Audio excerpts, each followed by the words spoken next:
Hello, welcome to making a live video today.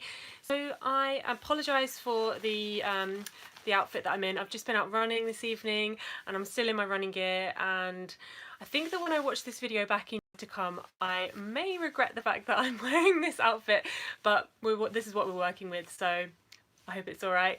Anyway, I wanted to make a video today. I've actually been meaning to make a video about but I've only just kind of plucked up the courage or got round to getting their medical school result at the moment. Now would be a really good time to make a video on this. And I've just seen that someone sent a message. I think her name or his name was Jin, so hey. Right, so let me tell you the story of what happened. So 2 years ago, I sat my medical school finals.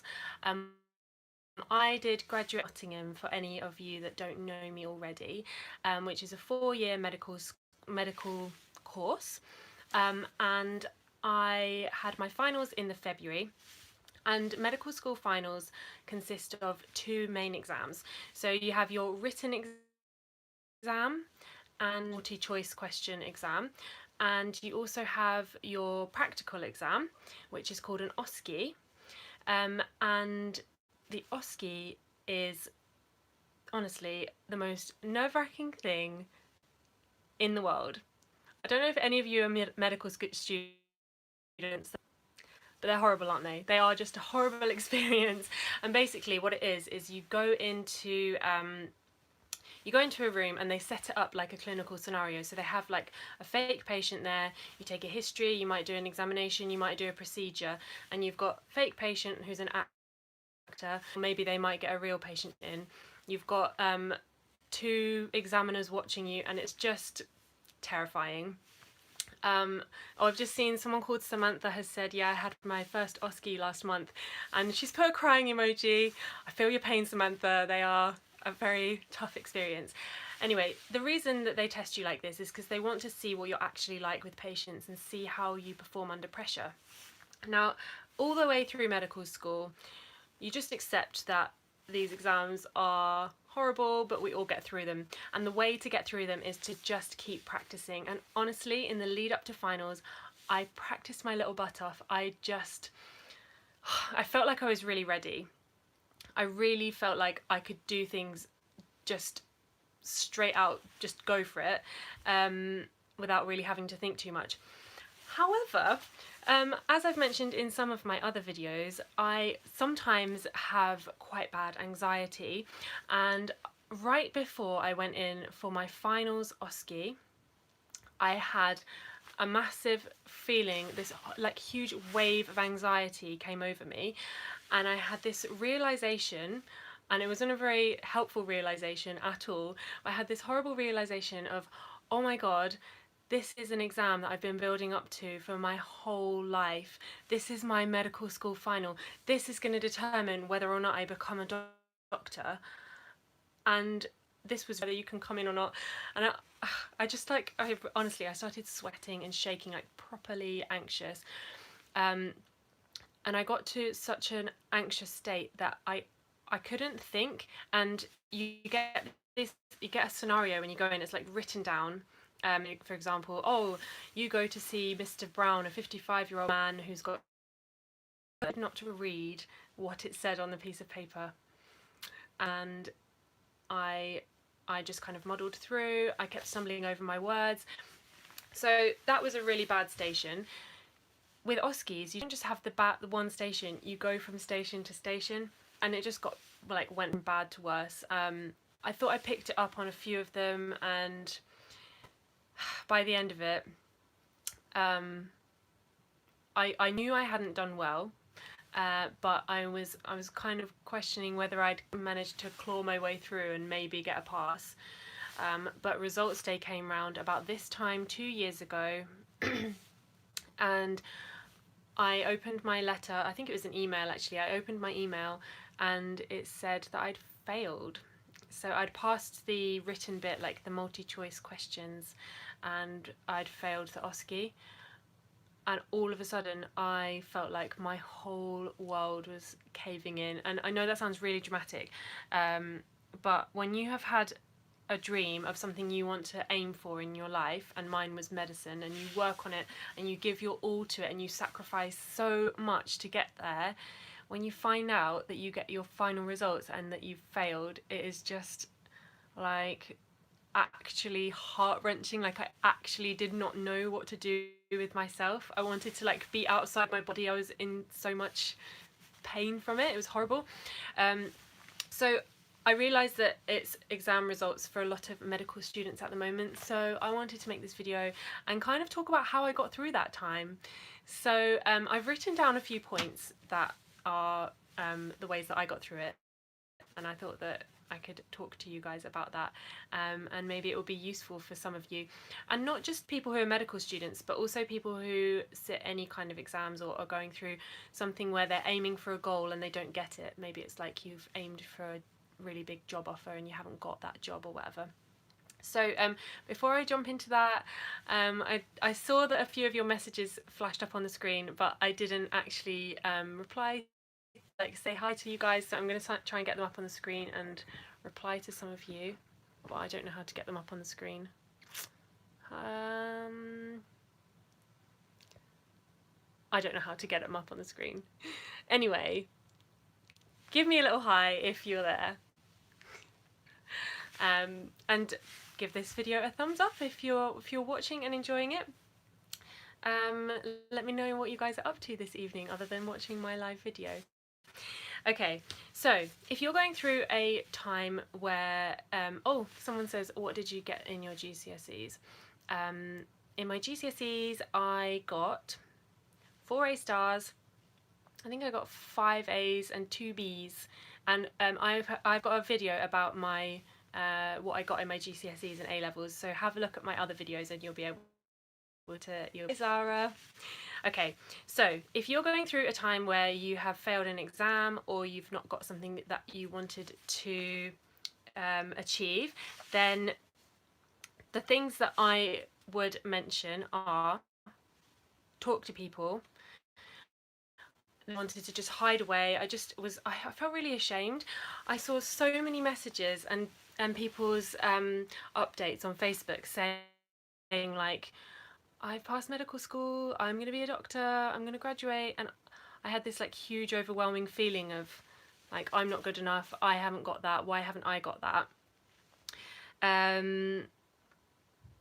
So I did actually hide away for a bit, and then eventually I plucked up the courage to actually post on Facebook and let some of my friends know that I had, and it genuinely, I got so many messages,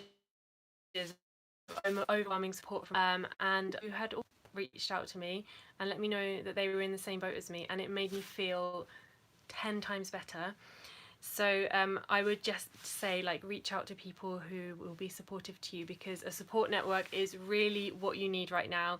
And don't hide away. Don't think you can deal with it all on your own. You're not meant to deal with it all on your own. You should get help from other friends and family. And also you'll feel so much better when you know that you're not the only one going through this. There are loads of other people that have failed exams and you're all going through it together. The next thing is some advice that my very wise mum gave me, and that was to let myself be upset, because like, it is a big deal and it is crappy, but put a time limit on it. So really I tried to actually like let myself just feel that emotion and recognise that it was a really shitty time and that I just wanted to get it all out and cry, but I gave myself like 2 or 3 days just to feel really bad about it. And then after that I tried to perk myself up and get myself over it and realise that yes, it was rubbish and it is rubbish, and I tried to keep it in perspective and remember that there are worse things to happen, and I've been through other bad things and got through them, so this is just another hurdle to overcome. Same for you guys if you failed. Okay, next thing, this is quite a practical tip, and this is to be proactive. So yes, you failed, yes, you need to wallow and feel really bad, but don't bury your head in the sand. Now is the time to be proactive and actually crack on and get things sorted. So I made myself read all my emails really thoroughly and made sure I replied in a really timely manner. I tried to be proactive in the sense of I made an appointment with one of the sub-deans to see if there was anything I could do to improve my situation. I booked myself on a course which was to help like pass finals. And I just reached out to other colleagues and peers that I thought could help me and make me feel a bit better. So yeah, be proactive, do the things you need to do, get through all the admin that you might need to get through with uni, and also if you feel that you might be able to appeal, then now's the time to do that. I wasn't in that position, but you might be. So I saw a message flash up from Jin, and she or he asked how long was it between finals, my first finals and the resit, and I think it was something like 6 weeks or 7 weeks, so it was quite a long period of time, enough time to actually have a bit of space from the initial exams, and also enough time to go on this. They put all the people that failed, and they put us through this like intensive course, and it was genuinely really useful, because the course was kind of there to teach us that actually we did have the knowledge and the skills, but it was all about how you present yourself as a doctor and how you make yourself appear confident and deal with the stress of exams. So it was actually more of a kind of like personal course rather than teaching us the skills and knowledge that we needed medically. And it was a real confidence boost actually, to realise that I did have the skills and knowledge and I had worked really hard for my exams, but I just needed someone to say, yes, you're good enough, hold your head a bit higher and be confident in your responses to the examiner. Okay, next point I've made is try really hard not to get overwhelmed. This was a big one for me, because I remember thinking, oh my god, I have given my all to these university finals, and I didn't feel like I had anything left to give. And the thought of getting my revision out again and starting from scratch, I was just like, no, don't take me back there. I thought I'd finished. I don't want to do it anymore. So that was horrible, thinking that I'd have to go back to it all. But honestly, what I did was gave myself some space. I said to myself, I am not going to look at my revision, I'm not going to look at my textbooks or my notes for however long. I think I gave myself a good couple of weeks. And that space and that time away was exactly what I needed, and I would really recommend you doing that.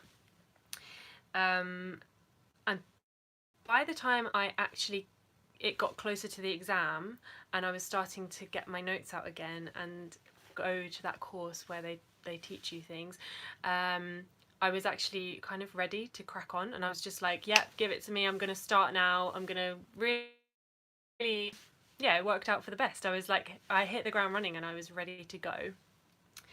Okay.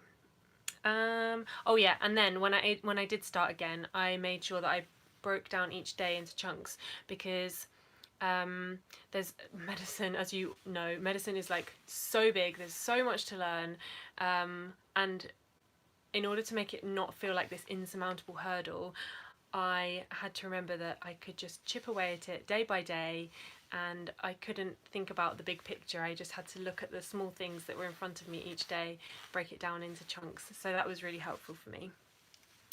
And the final thing I would like to mention is realise that you will come out stronger, and the victory will be even sweeter, because I had to work so much harder to get my medical school degree, and honestly it was such an overwhelming relief when I did get it, and I felt even more proud of myself than I think I would have done if I'd passed first time.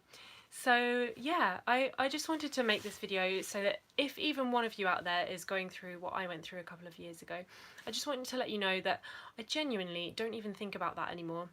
At the time I thought it was soul crushing and a world ending, but it doesn't cross my mind. I don't think about it day to day.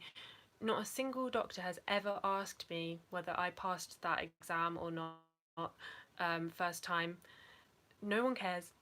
If you graduate and become a doctor, you become a doctor, and that's the end of it. So don't worry if you're just keep your head down, get working, reach out to your friends and family, get that support network around you, and you will do great. I've seen a couple of questions come up about the SJT, which is the situational judgment test, and how I got on with that.